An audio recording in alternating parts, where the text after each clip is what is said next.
อนเลยค่ะมันคือเนี่ยสร้างโต๊ะมันสร้างที่ไหนสินารักปานนี้เยาว่านารักทองเฮ้ยแล้วมันกระเชยประสันใช่ส่วนหัวมันซุ่มไว้มหาบอกเกิดเมื่อใช้บ้านฉันในตัวผู้ดีกว่ามูนี่ที่ผู้ดีต้องโง่นี่ละกระเทยคนนั้นไหนที่ถูกฉันจะมาต้องควรฉันเลยพี่น้องเอ้ยบัดนี้หลุดออกแล้วว่ามันลูกศิษย์อินชุบท่านเดือดทอดออกก็เลยตัวเหลือตัวท่านเด็กนี้เทคนิคปูสวัสดีพ่อแม่พี่น้องบ้านปูก็กินยากระจายเสียนของปูเนี่ยบ้านปูก็กินยากระจายเสียนเพี้ยปูเป็นตะเมียน้องเล่ากระไดปูดิแต่ว่าสงสัยยังหรอกสงสัยอย่างข้างชาวบ้านชาวบ้านเลี้ยวไหลมองจะเอามึงล้มบ้านสิพี่แกบอกเขาเลี้ยวขวาไปพูนน้องรักไปพูนน่ะนั่นอ๋อแกบ้านนั่งเอกแค่ที่ไหนจะเป็นโง่ขึ้นมาหนีนะเอาค่ะขอบคุณค่ะโอ้ยจะเป็นฟังน้ำเปลี่ยนค่ะ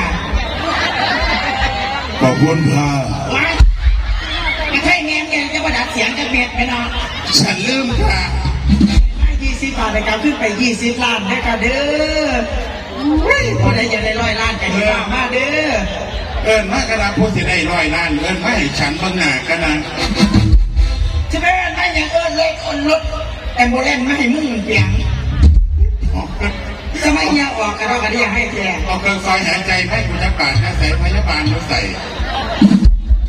หาให้ยังพยาบาลอย่ารับแล้วมาต้องหาพยาบาลค่ะอย่างคะเยี่ยมคุณค่ะที่นี่อยู่ภูเขาตะเมียมันก็หลงดอกค่ะฉันผู้ใหญ่ก็เมียนที่ว่าได้ขุดหลุมฝังก็ยังขุดฝังขอเสียงพี่น้องใช้ว่านเลยค่ะพ่อเท่าไหร่จะมาดีก็ธรรมดาละคนหลายนะเป็นอย่างงานฟรีการเจ็บบาดเจ็บแล้วมือเปลี่ยนสีเพราะ10 คนบาเบิ้ง2 เกียร์ 3 เกียร์แล้วผู้จับกับว่าเปิดมาได้เนาะนี่แล้วขอบคุณกำลังใจเด้อพี่น้องเด้อขอบคุณที่มานางพี่บางพี่แบบเห็นว่าให้กำลังใจมาตั้งเสียงที่ผมหลวงพ่อเสด็จและกับคุณแก้วธิดานะคะนั่นเองประจำอำเภอแม่เราเพื่อใช้บ้านค่ะบ้านยังกับบ้านก้นสูงสิอยากบ้านพูดไปกันละแล้วก็บ้านยังกับบ้านน้องกับบ้านนั่นเองแก้วธิดาไงเอาเจ้าไหนเจ้าว่าบ้านเพื่อนบ้านน้องโอ้ยชี้รถไปได้หรือคุณค่า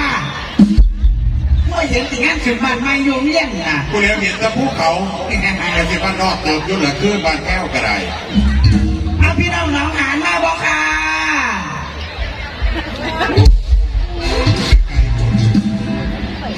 มึงปีนี้น้องหานประทันการจะเชื่ออยู่เด้อเพราะเป็นน้ำมูดิกลุ่มพระว่ามีบ่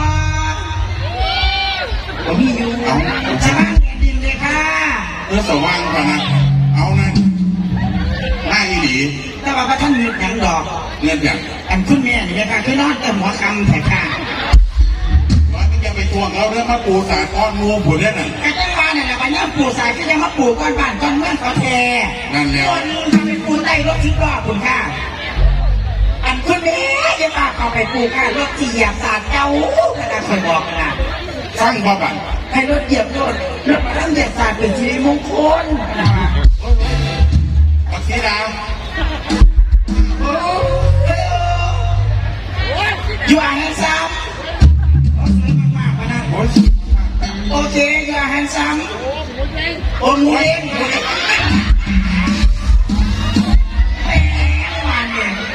คนต่างชาติจะไปสอนโมเดลโอ้หัวหมูที่งานเนาะเอาผมจะติดต้องฟังกูเล่นตีโอเค thank you very much ไปเดียวเด้อจับทีดูจับนั่นเนี่ยพนิปอบเพื่อนบอกทุเรียนใส่มือแล้วอีมาดิคือมาดูแลพยานเอาไปดิพร้อมแล้วออกมาโอ้ลูกกูนี่กระบักรอสิมากุกตรงไหนคุณเห็นบ้างเกิดมานานแล้วเมืองตลกคนรออยากเดิมเลยทั้งที่เดินไปเองคุยโอตาโม เห็นถือกับครูออกมาได้สี่พ่อแม่พี่น้องแค่สกิดว่าสีลูกไปสงน้ำหรือไปวัดน้ำพี่น้องเบิร์ดค่ะ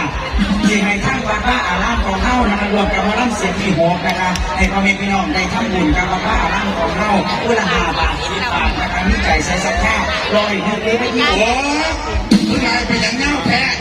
ไม่อายเงาสิล้างในสนาม กระบอกเพิ่มสั่นๆเลยนะ บอกไปจังไหน รถไปแพ้เงินรายวัดสั่นมันนี่อันนี้สงอย่างแน่กว่า ค่ะทุกท่านที่ในของการลูกไปแดงเงินนั่นแหละค่ะร่วมกันนะคะถือว่าเป็นอาณาคาไฟแท่งของพระพุทธศาสนาของเฮาบำรุงนะคะอันนี้สงการทำบุญนี่เราสู้พ่อแม่พี่น้องเขาฟังเลยค่ะอันผู้ใดล้างกุ้งคนมาท่านกลุ่มทะเลอันผู้ใดปากปีเพิ่นมาท่านปีทีแต่อันผู้มันน้องเมฆเนี่ยมาท่านตะกะแตนอันจะพวกหมอแช่นมาท่านกาจังอันเขามาแนวหัวซันมาท่านพวกหมอสีผู้ใดค่อยขี่เพิ่นมาท่านตะแกไอ้ของแก่เพิ่นมาท่านตะปูหัวผู้ใดสีหรูมาท่านลงจอดหัวกูจะเงี้ยนท่านนกจอก แล้วสีหรูดิเช้าค่ำดึก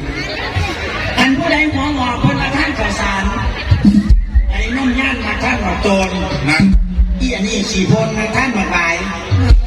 ที่ฉันมาไล่มาท่านหมอโหดแถมไอ้นั่งป่าโฉดมาท่านหมอหอยก็น้ำซ้ำหึงหมอยมาท่านกระโพดท่านกับท่านกระโพด2 กรัม3 กรัมได้กับไปหีดำมาท่านมาดูเอาขอเสียงคนทันมาเรื่องน้อย หุ่นร่างานค่ะขอปล่อยคำเตือนกรุณาทานมื้อนึงเก่าหากท่านทานมื้อนึงกรุณาทานมื้อนึงใหม่หากท่านทานมื้อนึงเก่าเก่าพอดีเวลามันหน่อยเนาะพอดีน้องเนาะทำบุญกับดวงกระดาษนะเด้อนะครับที่เรา10 บาทผู้ใดต้องการผลิตภัณฑ์ของมหาวิทยาลัยผู้สกรแก้วหอมเนาะสามารถที่จะซื้อได้นะคะกระปุกละ100 บาทเท่านั้นเองในโลกหน้าแล้วเป็นอย่างกระตู้หัวโปกขอประชาสัมพันธ์ไปยังท่านเจ้าหน้าที่นะคะสหหรือว่าอปพรผู้รักษาความสงบครับกรุณามาเอาคนบ้าลงจากเวทีด้วยค่ะคุณพี่เวทีนี่ทำไมจะหมอลำด้วยค่ะผีบ่ายยาขุนมากค่ะลูกไปค่ะ